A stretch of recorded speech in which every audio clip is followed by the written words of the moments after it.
I'm seeking a position as third vice president of the NAACP because, you know, like I say, somebody got to say something, somebody's got to do something, and apparently what we have there, we got some good people there, but it's everything rises and falls on leadership. If leadership is weak, if leadership is ineffective, if leadership is disregarding the fact that it is leadership, then leadership needs to be changed, and I think it's time for a change in the leadership of the NAACP so that the NAACP can be empowered and be the NAACP that it's supposed to be and stop playing these games. Very good. And Dr. PShinault, we've got about a minute and a half before the end of this segment.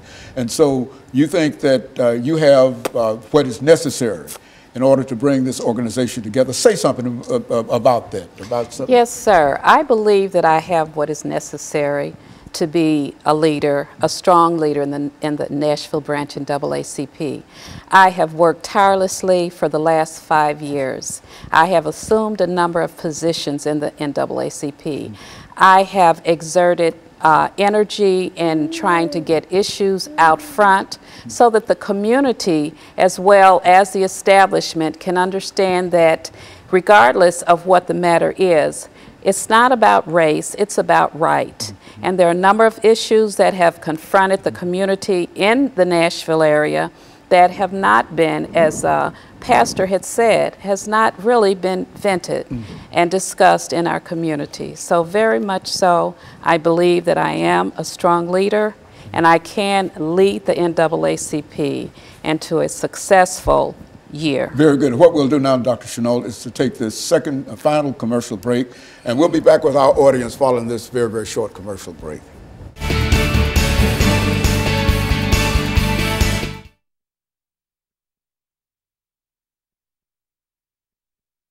When it comes out, nobody will ever be able to tell that you're rattled.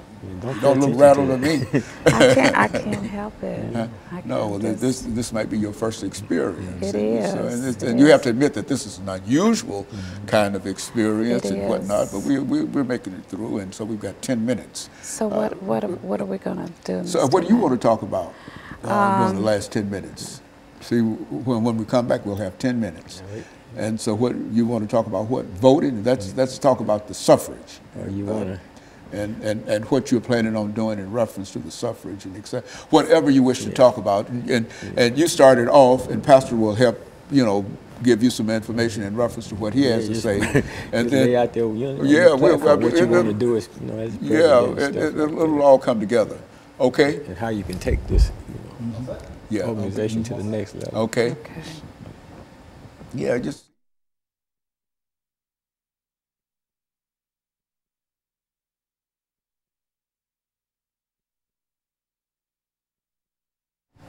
Thank you and welcome back to the final segment of the show for today.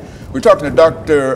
Tallulah PShinault from the National Association for the Advancement of Colored People, and Pastor KWalker, who's also a member of the National Association, and his granddaughter who's with us, and this, I think, is her first television experience, and she'll learn. And I think that what we're trying to do today is to not only empower the community, Dr. PShinault, but to talk about some of the ways, that is the suffrage, how that might be, we might be able to do that. So let's use the last few minutes to talk about voting in the suffrage. Okay. Voting, as we know, is extremely important in our community. Our visibility, our empowerment, all depends on whether or not we register, get our documents in order, and vote.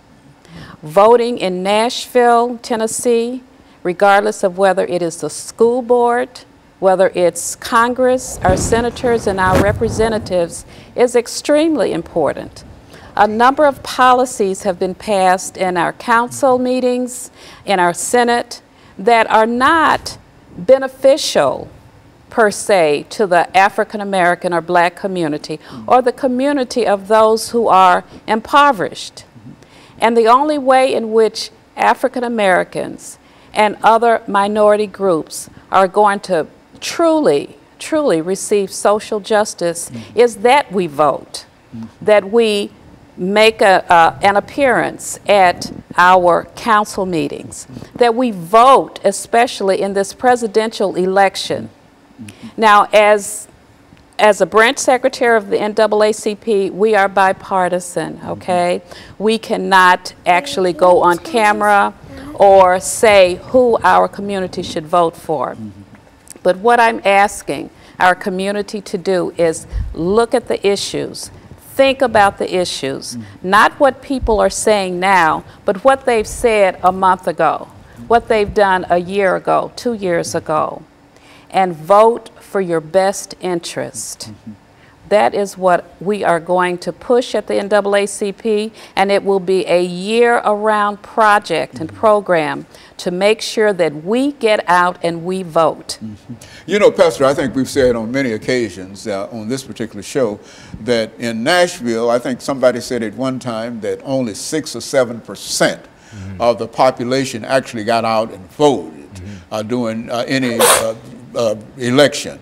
And so if you can organize people in such a way that you can get 20–25% of the community to participate in the suffrage, you can almost carry every election from that perspective if only such a small number of people actually vote. What do you think about that? That's very true. I mean, you know, our voice, again, Dr. Haney, is in our vote. You know, we got to be able to get out there.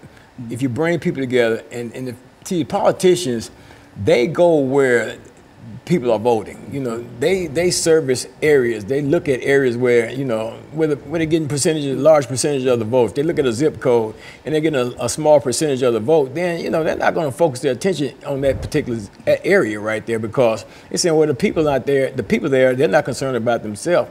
But on the other hand, if organizations like the NAACP will put together a consistent year-round voting and registration drive, you know, not just waiting until an election come up and then, you know, 2 months before the election, here you're out there registering people to vote, but make it an ongoing, consistent thing, keeping it always in the forefront of the people. Then the people will begin to see the value in voting, you know, and that's what we have to do. We have to keep it in front of them. Another thing, that, in addition to all of that, the NAACP, you know, we have to be visible.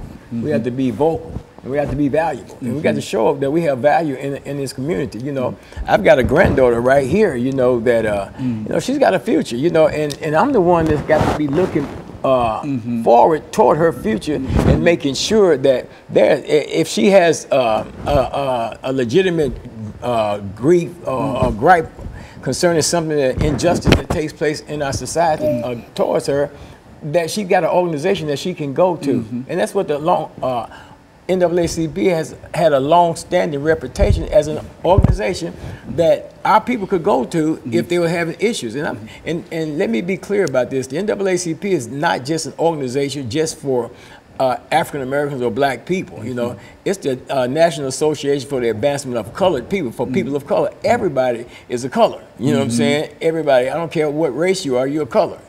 You know, so it's for everybody, and everybody can benefit from the work of the NAACP. But the thing we got to get to right now with this local branch of the NAACP is putting some power in it. Because right now, you know, you have people say, well, you got a bark and no bite.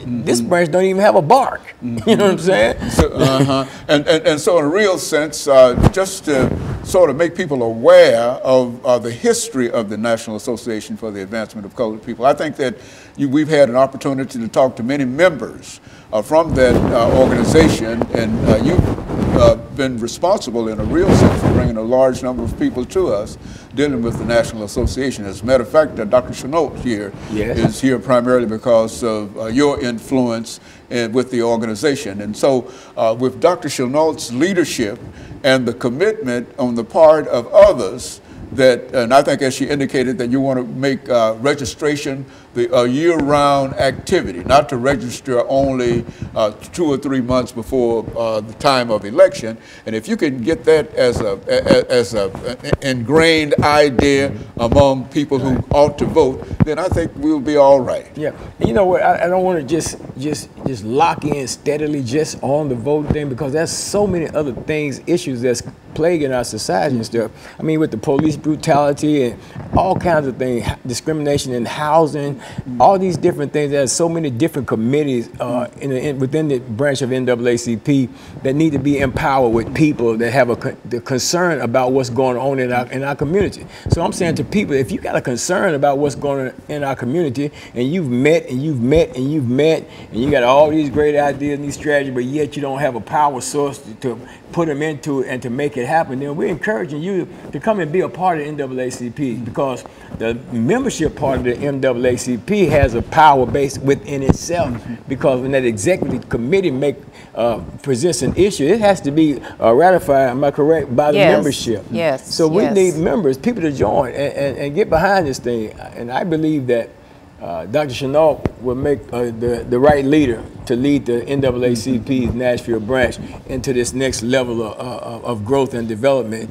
so it can be actually benefit the people that we serve in this community. And what I would like to add to that is, for those of you, our life members, our members who have decided in the past that you no longer want to be members of the NAACP, give us another chance. Give the NAACP